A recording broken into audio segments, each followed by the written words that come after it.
नागवंश series के भाग 1 video में नागवंश के उत्पत्ति के संदर्भ में बात की गई, जिसमें नागवंश का उद्भव कहाँ से हुआ।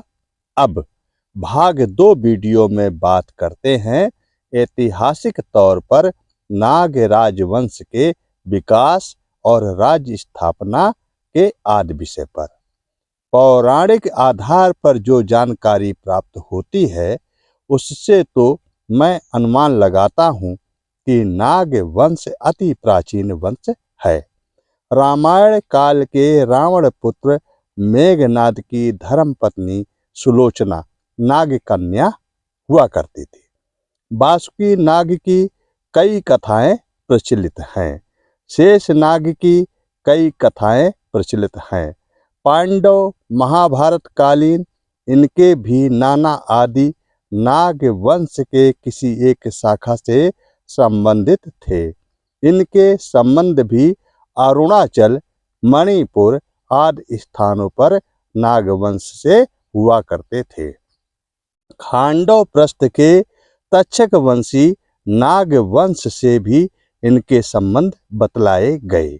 भले ही वह शत्रुतापूर्ण थे, जिसके कारण इनके वंशज राजा परीक्षित तक्षक नागवंश के कोप के भाजन हुए। यहाँ कहने का आशय ये है कि नागवंश प्राचीन काल से ही अस्तित्व में रहा है, किसी परिचय का मोहताज नहीं रहा है। नागवंशीय कश्यप ऋषि और उनकी धर्मपत्नी कद्रु से उत्पन्न होने के कारण यह नागवंश विशुद्ध रूप से कश्यप गोत्री ही है। प्रश्न उठता है कि नागवंशी कौन से जाति वर्ग के अंतर्गत या वर्ण में माने जाते हैं। तो जानकारी के हिसाब से तक्षक, तनक, तुष्क नागाओं के राजवंशों की लंबी परंपरा रही है। इन नागवंशी कश्यप गोत्री समाज में सभी वर्ण, ब्राह्मण, क्षत्रिय आदि सभी वर्ग इस समुदाय और प्रांत में सब शामिल हैं। नागवंशियों ने भारत के कई हिस्सों पर राज किया, इसलिए भारत के कई शहर, गांव, स्थान, अभयारण्य और पहाड़, वन क्षेत्र नाग शब्द पर आधारित हैं। नाग वंश के प्रभु के रूप में भगवान शंकर के पुत्र कार्तिकेय को स्वामी सुब्रमण्यम के रूप में पूजा जाता है। इनका एक मंदिर कर्नाटक राज्य के कोक्के सुब्रमण्यम गांव में जाना जाता है। नागवंशी राजाओं की कुल देवी के रूप में मिर्जापुर उत्तर प्रदेश की विंध्यवासिनी माता जी को माना जाता है। अब नागवंश के शासन स्थापना की बात करते हैं तो ऐतिहासिक तौर पर जो जानकारी उपलब्ध है उसके अनुसार नवा नागांव की राजधानी शिवपुर के निकट नरवरगढ़ केंद्र रहा, जहां से मथुरा, भरतपुर, ग्वालियर, पद्मावत, उज्जैन, भार शिव नागों की एक शाखा के द्वारा कुषाण शासकों को भगाकर जो विदेशी चीनी मूल के थे बौद्ध अनुयायी भी हुआ करते थे, गंगा यमुना के दोआब के बीच प्रयाग से लेकर हरिद्वार तक राज्य की स्थापना की और कुषाणों को मार करके भगा करके वैदिक शैव धर्म की रक्षा की और स्थापना बड़े जोर शोर से की। नाग वंश का शासनकाल 150 से 250 विक्रमी संवत के मध्य माना जाता है। 9 नाग राजाओं में गणपति नाग अंतिम राजा माने जाते हैं, जिन्हें गुप्त वंश के शासक समुद्रगुप्त ने 374 ईस्वी के पहले परास्त कर इनके शासन का गंगा यमुना दोआब प्रदेश में अंत कर दिया था। अब थोड़ी सी बात कर लेते हैं छोटा नागपुर क्षेत्र, आज का झारखंड प्रदेश, जहां नाग राजवंश की स्थापना मुंडा राजाओं की सहमति से सुतियाम्बे में प्रथम बार फणी मुकुट राय नाम के बालक को गोद लेकर के की गई। फणी मुकुट राय के द्वारा सुतियाम्बे में राज्य स्थापना का समय 10वीं शताब्दी माना जाता है। फणी मुकुट राय के वंशज राजाओं में प्रताप राय, भीमकर्ण, शिवदास कर्ण, प्रताप कर्ण, छत्रकर्ण आदि राजाओं की जानकारी मिलती है। कहा जाता है कि इनका राज्य 66 परगनों में बटा हुआ था, 66 परगनों में हुआ करता था। फणी मुकुट राय के पड़ोसी राज्य पंचायत से वैवाहिक और राजनयिक संबंध भी हुआ करते थे। इनके पुत्र प्रताप राय अपनी राजधानी सुतियाम्बे से चुटिया क्षेत्र में ले गए। इनके पुत्र भीमकर्ण भी अपनी राजधानी वहां से चुटिया से हटा करके सुरक्षित स्थान खोखरागढ़ ले गए, क्योंकि मुगल कालीन लोगों का बहुत जोर से उस क्षेत्र में आक्रमण हुआ करता था।